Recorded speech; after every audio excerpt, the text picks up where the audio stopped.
Mais voilà, je m'appelle Bruce, j'ai 42 ans, et ouais, donc je suis vieil acrobate, je fais de l'acrobatie depuis 20 ans maintenant, je travaille dans le spectacle.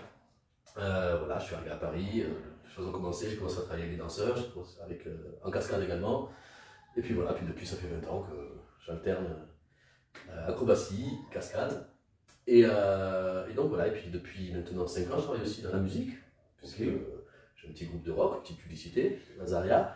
Donc c'est le Vazaria. Vazaria, tout à fait.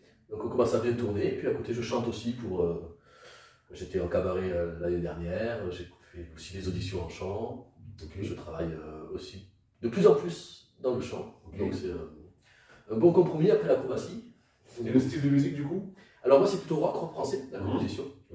Mais ensuite, comme je te disais, comme je travaille aussi en cabaret, je chante aussi des choses complètement plus classiques, que ce soit variété française ou pop. Donc voilà, c'est assez large. Si tu devais un peu donner une idée de ce que tu fais. Ouais, tout à fait. Ça serait un mix entre le rock et le gypsy. D'accord. Parce que j'ai commencé depuis jeune plutôt la guitare gypsy. Et puis après, à côté de ça, j'ai toujours écouté beaucoup de rock, plutôt rock français, comme Noir Désir, Eiffel. Et du coup, justement, mes compositions, c'est un peu une fusion entre ces deux genres.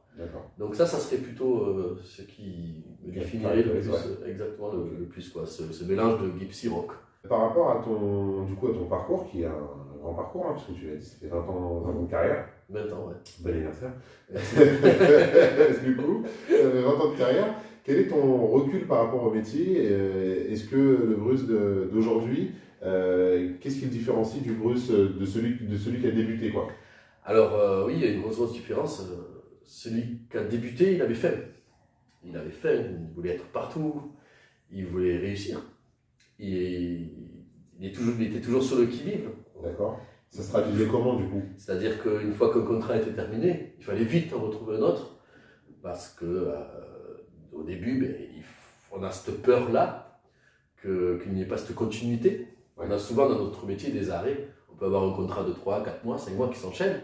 Puis après, ne plus avoir pendant 2-3 mois, suivant les périodes, plus de travail. Donc pendant ces 2-3 mois-là, il y a ce stress, de temps en temps, de ne pas retrouver du travail et de se dire, on se pose souvent des questions, de se dire toujours, si je ne retrouve pas du travail, qu'est-ce que je vais faire? Alors comment on le gère justement? Alors au début justement, c'est très difficile à gérer ce stress dans la jeunesse. Du coup, on a toujours ce petit stress et du coup, on le gère en cherchant, en fouinant tous les jours, en appelant, en se renseignant s'il y a des auditions, quel travail il va y avoir pour la suite. On est un peu partout. Et même, de temps en temps, ce qui arrive, par exemple, moi ça m'est arrivé, il y a eu 1 ou 2 années où j'étais obligé de faire de la figuration dans le cinéma pour avoir des cachets et à faire vraiment de tout et n'importe quoi. En fait, parce qu'il y a cette notion de cachet, effectivement, qu'il faut atteindre un certain nombre de cachets de manière à pouvoir derrière ça être payé. Tout à fait. En cas de précarité, en cas de... Exactement, pour ceux qui ne connaissent pas, en fait, en moyenne, il faut faire 41 cachets, c'est-à-dire par exemple pour un musicien, 41 concerts. Sur un an? Sur un an, voilà, pour prétendre à être intermittent du spectacle. Et donc du coup, ce statut-là permet ensuite, si on ne travaille pas, de recevoir des ACDIC, comme un chômage. Mais donc voilà, c'est ce stress que beaucoup d'artistes trouvent, enfin, à mon avis, on est obligé à un moment donné de se confronter à ce problème. C'est surtout pour les musiciens, les comédiens, où il y a beaucoup de monde, mais de temps en temps il n'y a pas beaucoup de travail. Dans une forte concurrence. Voilà, où il y a une forte concurrence, exactement. Et bien, il faut faire ces fameux 41 cachets. Et donc, du coup, moi, ça m'est arrivé en 20 ans, 2 années où ça a été plus juste, donc à faire de la figuration dans des séries, des films, à dire, voilà, pour arriver à ce chiffre de 41. Donc voilà, donc je le gérais plus jeune, c'était plus difficile à gérer, parce que on n'a pas ce recul, on vit un peu plus dans la peur de l'après. Alors que maintenant, c'est un peu différent. Du coup, parce qu'on a l'expérience déjà, donc déjà on sait mieux se gérer soi-même et on a plus de contacts aussi, puisque le réseau est élargi, donc on peut voir à l'avance beaucoup plus loin. Et du coup, plus les années passent, en fait, et mieux on gère ce stress. Et souvent, on a souvent plus de travail. Moi, c'est marrant parce que je suis acrobate, je suis quand même en fin de carrière. j'ai déjà dépassé même l'âge limite. Et ça fait 5 ans que je me dis, bon, ben là, je vais peut-être arrêter l'année prochaine, je vais peut-être arrêter. Mais ça fait 5 ans que j'ai du travail. Et que j'ai même plus besoin de passer des auditions ou avec le réseau, en fait, je suis au courant et on m'appelle. Donc ça fait 5 ans que j'ai... Ça fait 5 ans où tu n'as plus besoin de passer de casting. Ouais, pratiquement. J'en ai passé un ou deux pour... Voilà. Mais sinon, alors qu'avant, j'en passais une quinzaine sur une année au moins. Alors que maintenant, ça m'est arrivé quoi, en 2 ans, j'ai dû en passer une. Comment tu gères le fait que potentiellement, un casting, c'est une remise en question perpétuelle de tes compétences quelque part. Tout à fait. Donc est-ce que tu rentres dans le rôle que je veux t'assigner? Comment tu gères la partie refus? La partie, ça sera pas toi. Très très bonne question, parce que ça c'est... Alors ça c'est très dur. C'est très dur, ça j'avoue, et c'est assez rigolo parce que ça m'est encore arrivé l'année dernière, mais pour un casting de chanteur. Voilà. Donc c'était pas vraiment ma première spécialité, mais le refus est toujours très difficile à accepter. Très très difficile. Ça fait mal. Il y a un gros moment après un refus, il y a souvent un moment de doute assez énorme, un moment de remise en question. Et ça, c'est vrai que alors, pareil, je dirais que jeune, c'était très difficile de l'accepter, mais c'était difficile d'accepter dans mon domaine. Si par exemple j'avais eu un refus en acrobatie. D'accord.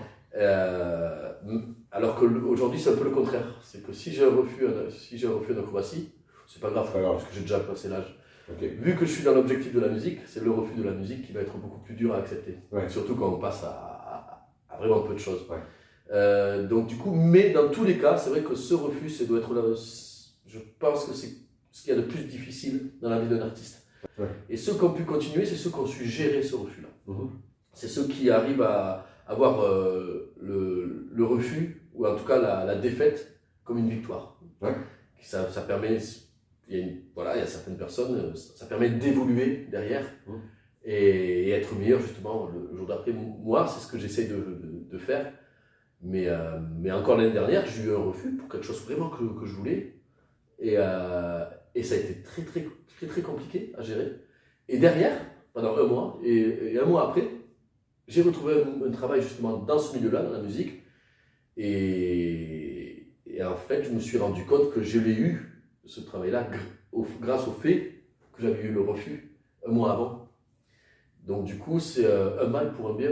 Alors, c'est super intéressant ce que tu dis, et c'est surtout que tu as eu l'humilité, je pense, de dire ok, j'ai pas eu ce truc-là la dernière fois, qu'est-ce qu'il faut que je réctifie pour que la prochaine fois, je sois pris. Tout à fait.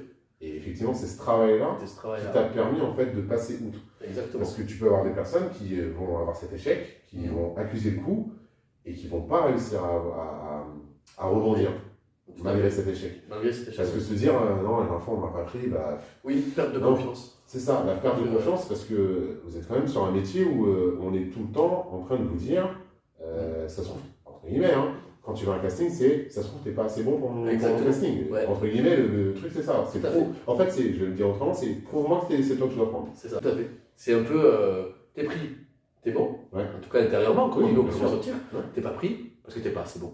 Ouais. Et c'est vrai que t'es pas pris, t'es pas assez bon, ça fait mal. Ça fait mal. Ça fait mal, et ça, je pense que c'est vraiment le plus dur à gérer. Après, justement avec l'expérience, ou même certains jeunes qui arrivent très bien à le faire. Mais c'est vrai qu'il y a certaines personnes qui ont cette faculté, en tout cas, et la mentalité, de pouvoir rebondir directement après, parce qu'ils ont pris l'échec comme une expérience et quelque chose qui les font évoluer pour le futur. Ça, c'est le plus important, je pense. Le casteur, ou les casteurs, ils ont une idée en tête. Des fois, c'est pas une histoire de compétences, des fois, c'est plus une question de personnalité. Parfois, ils prennent même quelqu'un qui a moins de compétences, mais parce que la personnalité, ils se disent que sur le savoir-être, c'est plus intéressant de bosser avec ce mec-là et de l'aider à avoir le savoir, plutôt que de bosser avec celui qui a le savoir, mais qui n'a pas le savoir-être. Tu vois ce que je veux dire? Exactement. Et du coup, je vais prendre un exemple extrême, exprès pour que ça puisse parler, mais en gros, quelqu'un qui va être exubérant, et je cherche quelqu'un d'exubérant dans le rôle, quelqu'un qui est exubérant mais qui chante mal, je vais peut-être prendre l'exubérant et essayer de travailler un peu sur la voix et sur le micro, avec en plus de ça, maintenant on a du matos qui permet de travailler la voix et tout ça. je vais prendre ce personnage-là parce que je sais que ça va mieux rendre sur scène. Exactement. Et du coup, effectivement, il y a comment moi je gère. Je sais que je suis un meilleur artiste, en tout cas un meilleur chanteur que lui. Oui. Mais ils ont pris ce personnage. Oui, tout à fait. Et donc, c'est de réussir à relativiser, de se dire, ben, ça ne remet pas en cause, au final, ma qualité d'artiste, ma qualité de chanteur. C'est juste que ma personnalité ne correspondait pas au profil. Exactement. Et là, ma personnalité, je ne peux pas la changer. Et oui. Au final, en tant qu'artiste, je suis sur scène ce que je suis dans la vie. Exactement. Ouais. Mais tout à fait, tu as raison, parce que c'est vrai que de temps en temps, on va être surpris. Ouais. Pourquoi il a pris cette personne alors que cette personne était quand même meilleure, quelle que soit la compétence. Mais c'est vrai qu'on va rechercher un physique, un genre, une personnalité, et qui va passer, qui va prendre le dessus justement sur le talent artistique. Et ça, c'est clair. Mais en tout cas, quand même, mais pour l'artiste, en tout cas, voilà, on a toujours on le sait, au bout du compte, on le sait, mais à chaud, voilà, on a toujours du mal à l'accepter. Toujours du mal à l'accepter, alors on peut être même mauvais de temps en temps à dire pourquoi c'est pas juste, j'étais meilleur que lui, j'ai fait une audition, je l'ai bien vu. Qu'est-ce qui pour toi aurait pu t'aider à mieux appréhender peut-être certains rendez-vous, un suivi. Ce qui m'a manqué, je pense, et même pas que jeune en fait, même je pense que tout le long de ma carrière, quand on est loin de sa famille, quand on est loin de ses amis d'enfance, des fois, on se retrouve un peu seul. On se retrouve un peu seul face. Alors, pareil, je dis échec, mais comme on disait tout à l'heure, voilà, face à la défaite, qui n'est pas réellement un échec ou une défaite, mais des fois, moi, je me suis souvent senti seul. Seul, c'est-à-dire, tu rentres chez toi, et bien, on t'a dit, t'as eu un refus, mais voilà, t'es tout seul chez toi, ou alors, et du coup, t'as même pas envie d'appeler tes amis, parce qu'en plus, quand tu es jeune, en plus, tu as un peu d'ego, un peu de fierté, tout ça, donc tu ne dis à personne, donc tu te retrouves un peu enfermé chez toi. Et moi, ce que j'aurais eu vraiment besoin, et en plus, ça m'est arrivé l'année dernière, justement, et je m'en suis d'autant plus rendu compte, c'est de parler vraiment à quelqu'un. C'est-à-dire d'avoir un suivi, d'avoir quelqu'un. Justement, toi qui es coach, je pense que le coach est essentiel pour ça. Voilà, on appelle son ami ou son coach qui va lui donner. Lui rappeler justement ce qu'on était en train de dire tout à l'heure, lui rappeler les raisons, lui rappeler, ça permet vraiment de reprendre confiance en soi, de se rappeler aussi qui on est nous. Donc je pense qu'on a tendance, et je ne suis pas le seul, mais on a tendance à s'enfermer un peu et donc à se retrouver seul. Et donc du coup, à le garder pour soi, et c'est pas bon. Moi je pense qu'il faut le verbaliser exactement. Et c'est très bien quand il y a quelqu'un en face qui comprend, qui connaît la personne, qui comprend la situation, et donc qui le rappelle alors un petit peu en lui disant n'oublie pas, tu le sais au fond de toi, que ça marche comme ça, tac, tac, tac, tac. Ah oui, ok, c'est vrai. Donc oui, moi toute ma carrière, c'était, je pense, j'avais tendance à m'enfermer un peu. Et du coup, c'était une grosse erreur. Et alors comment, du coup, quelle routine, toi, tu t'es mis en place? Peut-être que c'est pas une routine consciente, mais comment tu as réussi, qu'est-ce que tu as réussi à développer, du coup, pour te permettre de passer outre à chaque fois? Comment tu as travaillé tes sujets? Alors, ça a été beaucoup de la lecture sur le développement personnel. D'accord. Derrière, qui m'a fait énormément de bien. Ça a été de la méditation, pardon. Ça m'a fait du bien. Donc, sur YouTube, c'est génial parce que maintenant, on peut taper méditation, quoi que ce soit. On peut taper, pour reprendre, confiance en soi, méditation, confiance en soi, méditation, libérer les mauvaises énergies, voilà, c'est tout ça. Et c'est vrai que moi j'ai beaucoup utilisé ça. Donc pareil, on est seul à ce moment-là. Donc il y a toujours quand même ce défaut, le fait d'être seul. C'est-à-dire que voilà, on met son ordinateur, on met YouTube ou son portable, on médite et tout ça. Mais bon, ça m'a quand même beaucoup aidé. Mais je persiste quand même à dire que à côté de ça, c'est très bien. Mais voilà, je pense que être entouré ou avoir un suivi en tout cas avec une personne, ça pour moi ça reste aussi essentiel. Et puis c'est aussi être entouré des bonnes personnes. Être entouré des personnes qui vont te permettre en tout cas d'avoir une vision froide de la situation, parce que tu peux avoir des gens qui vont avoir tendance aussi à venir confirmer ton malaise. Je vais l'expliquer, c'est-à-dire que tu viens, tu dis ouais, c'est pas moi qu'ils ont pris, tout ça, j'étais meilleur. Mais oui, c'est vrai, t'étais meilleur, c'est pas normal qu'on t'ait pas pris. Et au final, C'est du soutien, hein. La personne, elle le fait, en plus, elle peut le faire naturellement. Malheureusement, ça peut avoir l'effet pervers de venir confirmer ta douleur. Et donc, oui, tu vois, même toi, tu le dis, t'as raison, en fait. C'est dingue ce que tu es en train de dire, parce que c'est tellement ça. Et oui. Et c'est vrai que les gens, en plus, sont adorables, c'est tes amis. Donc ils te rassurent, ils pensent faire la bonne chose en te disant oui, mais non, mais c'est vrai que voilà, c'est pas juste. Donc en fait, oui, ils soutiennent en fait tes dires. Et tu as complètement raison. Et en fait, c'est adorable de leur part, c'est une bonne intention. Et ça, c'est vrai. Ouais. Et alors que c'est assez marrant ce que tu me dis, parce que ça me fait même me rendre compte de ça. Ouais. C'est que le peu de gens qui t'en parlent, eh bien, oui, c'est tes amis, donc ils te soutiennent. Donc, ils vont dans ton sens. Ils vont dans ton sens. Ouais, tout à fait, ouais, ça c'est ça. Ils vont dans ton sens, et dans une situation comme celle-ci, c'est pas forcément finalement un bien. Alors, du coup, on parlait du fait, alors, si on n'a pas ses amis, etc., le fait d'être seul, on a tous vécu une période qui a été très compliquée, en tout cas très compliquée pour certains, mais en tout cas très compliquée à l'échelle mondiale, à savoir le Covid et notamment le confinement. Déjà, question toute bête, est-ce que tu te souviens du moment où on nous annonce que on va être confiné là, le 23 mars, si je ne me trompe pas. On nous annonce qu'à partir de cette date-là, là, en gros, on ne va plus pouvoir sortir. Est-ce que tu te souviens comment tu as appris ça? Comment tu avais peut-être des contrats en cours, et peut-être des choses en cours? Alors, voilà. Oui, je me rappelle très très bien, parce que ça a été une période assez marquante du coup. Moi, j'avais déjà, comme beaucoup d'artistes, on avait déjà avant cette date-là, déjà plus beaucoup de travail, presque plus de travail. Parce que ça faisait déjà 2-3 mois que. Ils avaient des informations que nous, on n'avait pas forcément. Il y avait plus de spectacles, ils avaient fermé les théâtres, que voilà. Donc, du coup, moi, j'ai eu de la chance, c'est-à-dire que j'avais un contrat juste avant, jusqu'en novembre, et qui devait durer 8 mois pour le contrat. Donc, j'ai été en chômage partiel.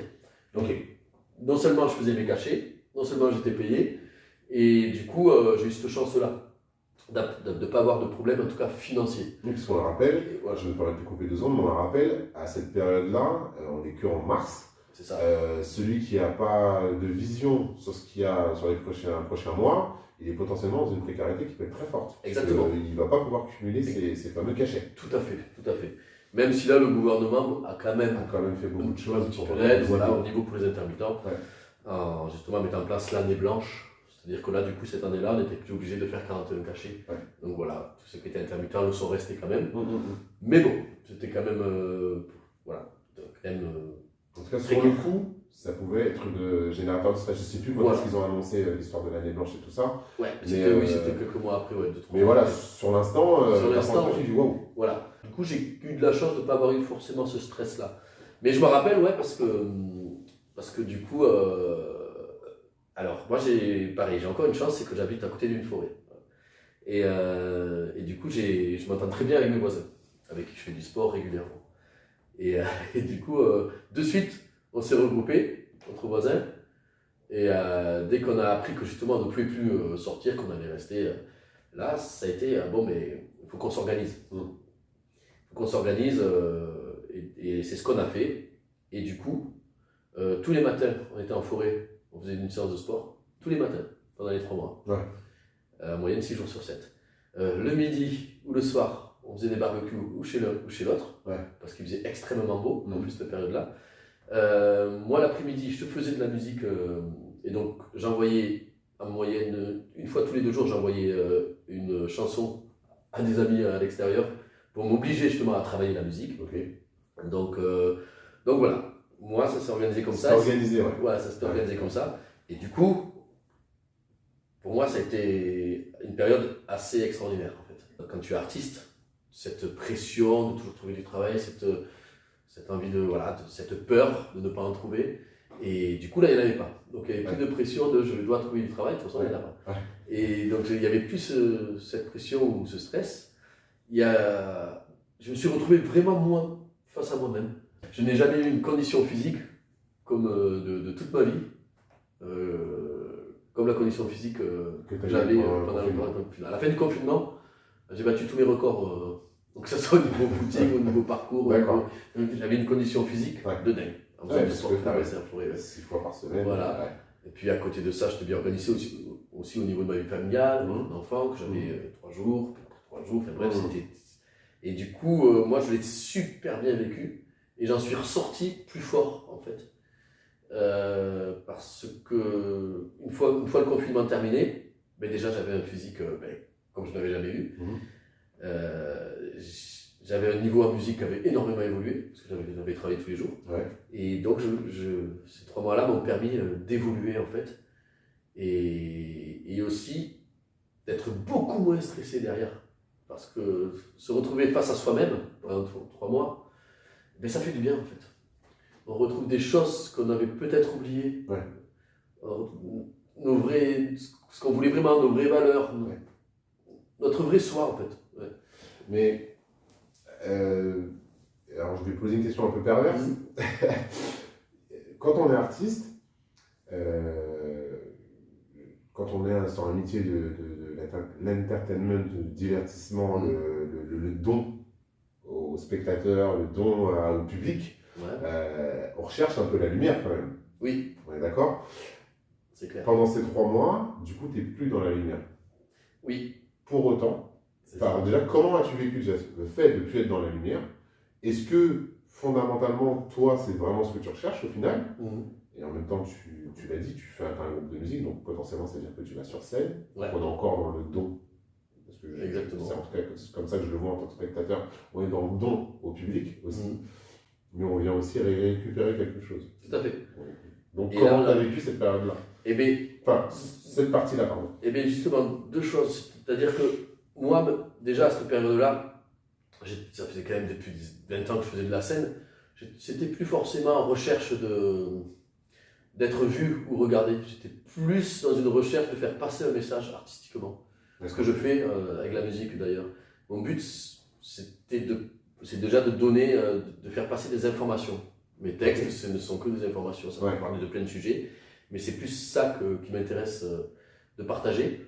Ces 3 mois-là, dans ma tête, dès le début, je savais que j'allais en ressortir beaucoup plus fort. Et après, parce que j'ai eu la chance d'avoir les conditions pour pouvoir faire du sport en forêt. Il y en a peut-être qui sont restés dans des appartements de 8 mètres carrés. Ils n'avaient peut-être pas la possibilité. Là, je n'aurais pas eu cette possibilité-là. Moi, je peux mettre de la musique, je peux faire du sport le matin. Enfin, j'ai toutes ces conditions qui ont fait que donc, dès le départ, je savais. J'étais vraiment au courant. En tout cas, c'est comme ça que je voyais la chose. De par ton environnement. Par mon environnement. Tu savais, tu étais rassuré en fait d'être dans cet environnement-là. Tu t'es dit, ok, vu où je suis, autant en profiter. Autant en profiter pour évoluer. Et c'est ce qui s'est passé.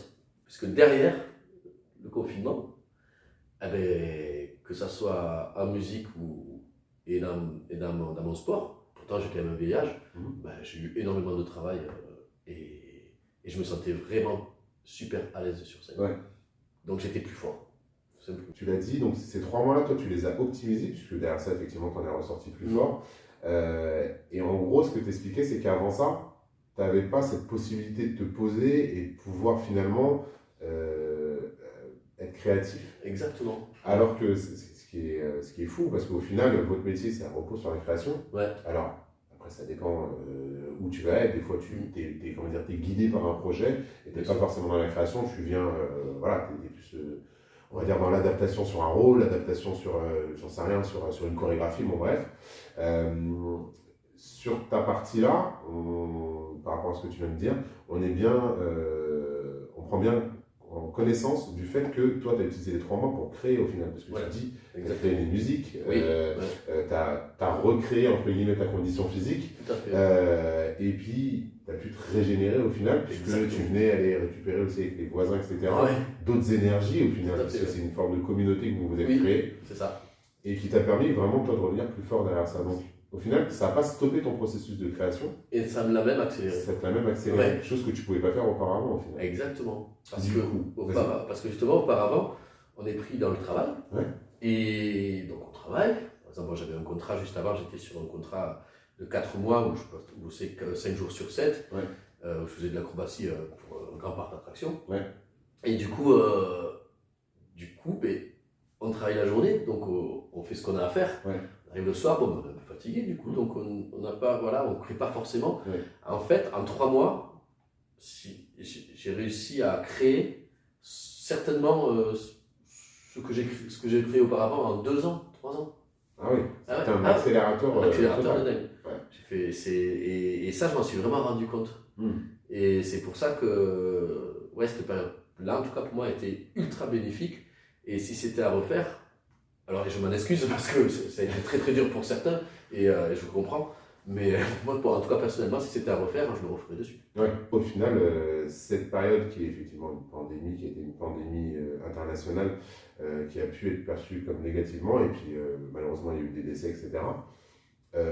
Mais tu as su en tirer du positif au final. Tu as su en tirer du positif. Oui, il y a pu y avoir des difficultés, etc. au quotidien, mais tu as eu cette chance et cette opportunité, et c'est aussi une opportunité que toi tu as saisie au final, parce que c'est pas donné à tout le monde. Hein. Peut-être qu'au sein de cette communauté, il y a des gens qui l'ont moins bien vécu que toi. Par exemple, tu aurais pu avoir cet effet de, une fois que le confinement n'existait plus et que cette communauté du coup s'est retrouvée à aller retravailler à droite à gauche, il y a peut-être eu cette dépression de ah mais j'étais bien finalement avec cette communauté pendant les 3 mois, tu vois, il pourrait très bien avoir ce truc là, oui, tu vois, mais ça l'a fait pour une personne ou deux d'ailleurs, ouais. Voilà, tu vois ce que je veux dire. Et donc mais toi t'es ressorti tellement boosté qu'au final t'as même pas eu ce truc là, quoi. Vraiment redonner confiance en moi en fait.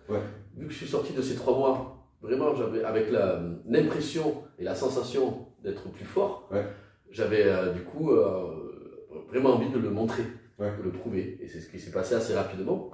Et j'ai eu la preuve que oui, puisque en effet, mon entourage ou des gens qui m'avaient déjà vu avant et après m'ont dit ah ouais, c'est vrai que les nouvelles chansons elles sont bien, et puis même vocalement c'est vachement mieux, puis c'est plus carré, c'est beaucoup mieux travaillé. Et donc là on retrouve un peu ce que tu disais tout à l'heure justement. J'avais ce besoin quand même de scène, parce qu'on a l'habitude, et c'est vrai qu'il ne faut pas se mentir, quand on se fait applaudir, ça devient vite une drogue. Le jour où on se fait plus applaudir pendant des mois, ça nous manque. Et c'est un peu de l'amour, c'est comme si on nous portait de l'amour, donc si on n'a plus cet amour-là, pour tous les artistes, c'est vrai qu'il ne faut pas se mentir, même si moi, je disais tout à l'heure que ce n'était pas mon but premier d'être dans la lumière, c'est quand même une drogue d'être applaudi. Et quand on n'est plus applaudi, c'est une récompense immédiate. C'est une récompense immédiate. Donc après ce confinement-là, en tout cas, moi j'étais content de le retrouver, en sachant qu'en plus j'étais meilleur. Et je voulais j'avais l'impression de mieux faire passer aussi mes messages, et que mon travail en tout cas était plus productif et mieux travaillé. Donc ça a été vraiment, pour en revenir. Là, en fait, pendant le Covid,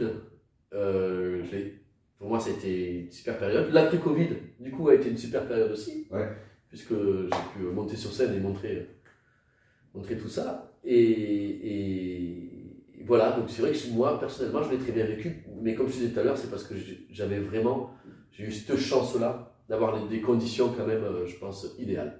Quel est ton regard sur, tu l'as dit, ça fait plus de 20 ans maintenant, c'est quoi ton regard sur ton parcours ? Déjà, est-ce que tu ressens une forme de fierté quand tu regardes ce que tu as accompli jusqu'à maintenant, c'est terminé, hein, mais quand tu regardes en arrière, comment tu perçois le parcours ? Alors, j'en suis fier quand même maintenant parce que maintenant je travaille avec les enfants de certains de mes amis. C'est-à-dire que quand j'ai commencé ma carrière, ils avaient 2 ans, 3 ans. Et maintenant, ça m'est arrivé il y a 3-4 mois. Je me retrouve sur scène avec un jeune qui a 23-24 ans que j'ai porté dans mes bras, quoi. Donc c'est très rigolo. C'est très rigolo pour eux aussi d'ailleurs.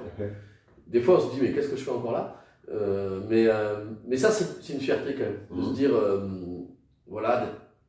me dire écoute, t'as tenu le choc, je vais pas envoyer des fleurs, mais il faut de temps en temps, il faut dans ce métier pour continuer. Tu te dis regarde, t'as réussi, t'es encore là. La majorité de tes amis de ta génération, ils ont arrêté depuis longtemps. Donc j'ai quand même cette fierté-là. Mais j'ai beaucoup plus de recul maintenant, j'ai plus rien à prouver à personne en fait. Autant jeune, on veut toujours être entre guillemets le meilleur. On est toujours on veut évoluer. Moi, ça fait déjà quelques années que j'évolue plus, que je garde mon niveau, que je le maintiens. Mais je ne cherche plus à évoluer parce que ça s'est passé. Donc c'est beaucoup moins de stress aussi avec l'âge. C'est moins de pression, je ne suis plus entre guillemets en compétition.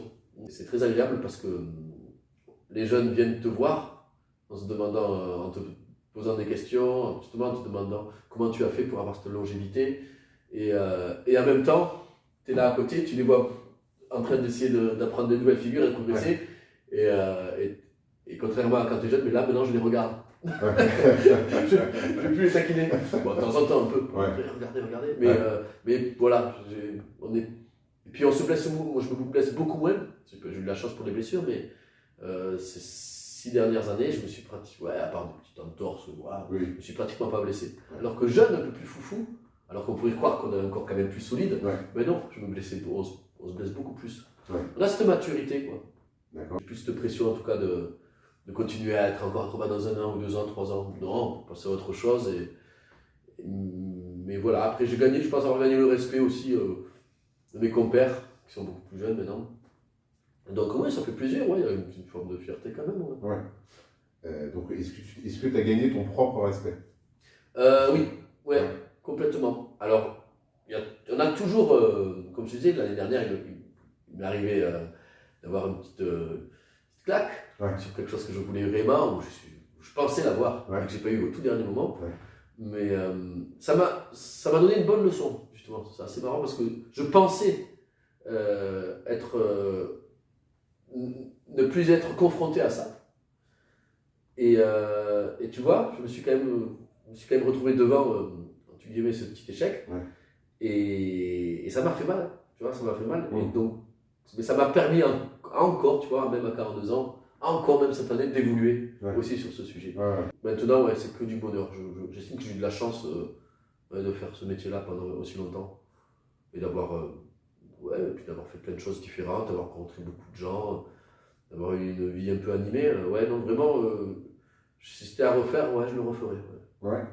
Est-ce que tu te souviens de ce que tu es venu chercher à la base dans ce métier Oui, tout à fait, Tout à fait, parce que je sortais de l'armée. Et donc rien à voir. C'est sûr. Et, en fait, j'étais militaire jeune et j'étais engagé. Et puis j'ai eu un problème. Et du coup, l'armée m'a proposé ou bien d'autres travaux dans l'armée ou bien une réinsertion civile. Moi, j'avais pris la réinsertion civile. Et du coup, j'étais venu chercher un peu l'opposé de ce que j'avais vécu un petit peu en tant que militaire. C'est-à-dire que la liberté, le fait d'être son propre patron, en tout cas de gérer sa vie vraiment comme on l'entend. Puis et j'ai pris mon sac à dos, je suis arrivé sur Paris et voilà, j'ai auditionné jusqu'au jour où ça marche.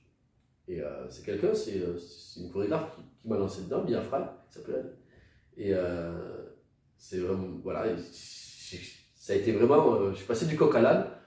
Et dès que j'ai fait mon premier contrat, ça a été.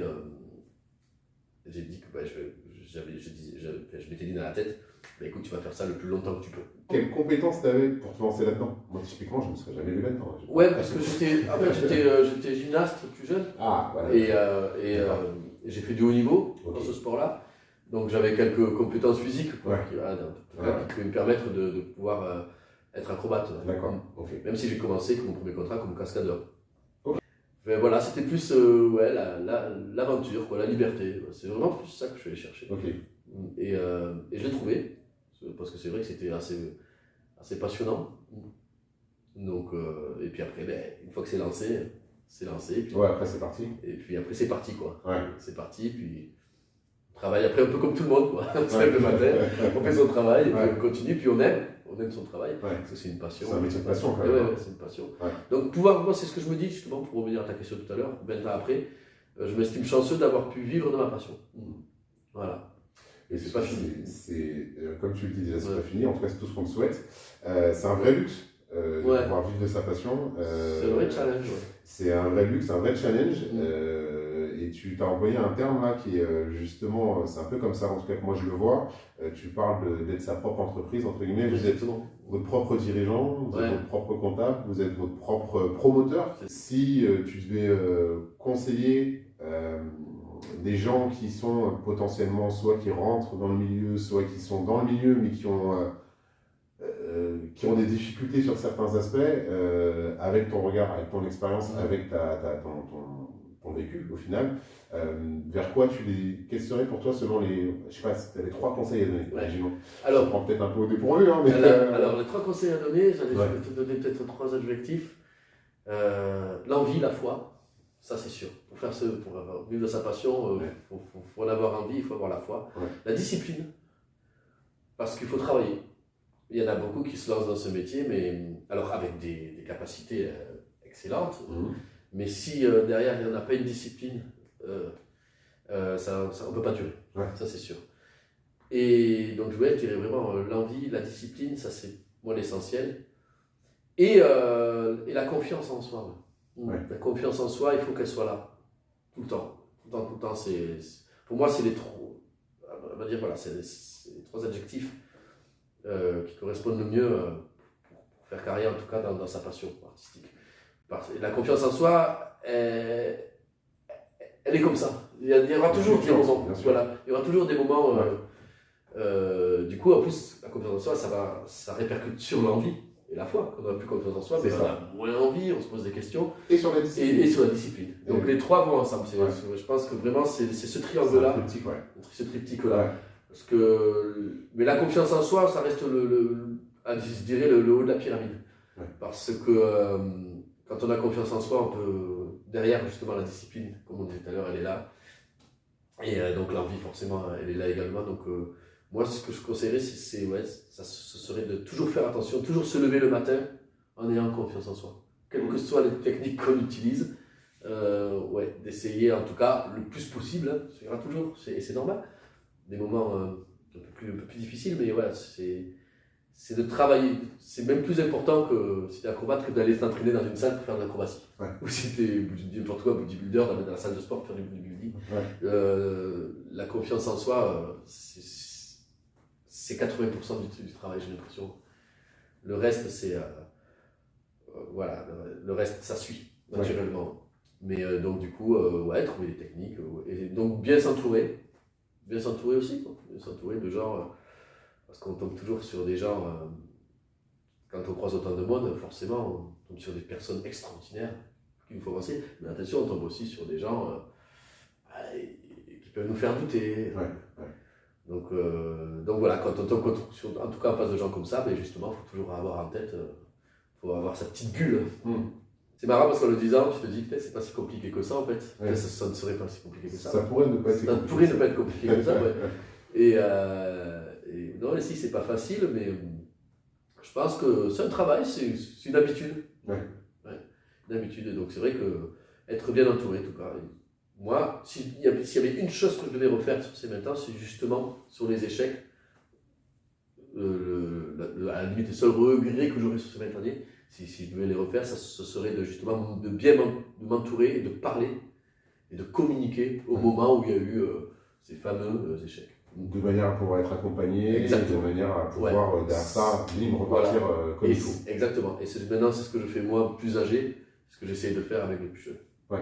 C'est-à-dire que dès qu'ils ont un échec, j'essaie d'être là. Et justement, du coup, ça me rappelle, je pense savoir ce qu'il faut faire à peu près. Parce que du coup, ça me rappelle, moi, plus jeune, à avoir tendance, avec son ego un peu à la con, à s'enfermer. Et ça, c'est pas bon. Parce que la chose qui est importante, effectivement, exactement ce que tu dis là, c'est que autant on va réussir à être de bonnes paroles pour les autres, autant pour soi, c'est pas toujours facile. C'est là ce que tu dis aussi encore qui était pertinent, c'est le fait qu'être accompagné, ça va permettre de gagner du temps au final. Tout à fait. Parce que le travail, tu peux le faire seul, mais comme on dit, tout seul on va plus vite, ensemble on va plus loin. Et ben tout seul tu vas plus vite.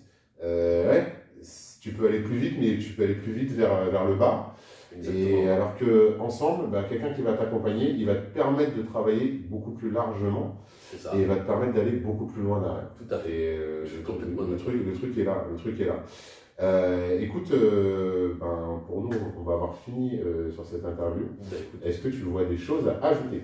Non, écoute, je te remercie. Et puis le fait la limite que je peux rajouter, c'est que le fait de reparler de tout ça, et bien justement, c'est rien que là à l'instant, tu vois, je me rends compte, c'est bénéfique aussi. parce que c'est bien aussi de se retrouver aussi face à soi-même, face à ses expériences. Et donc, du coup, non, mais voilà, je te remercie. C'était très agréable. Eh ben, écoute, merci. Je vais pouvoir couper cette caméra. Yes.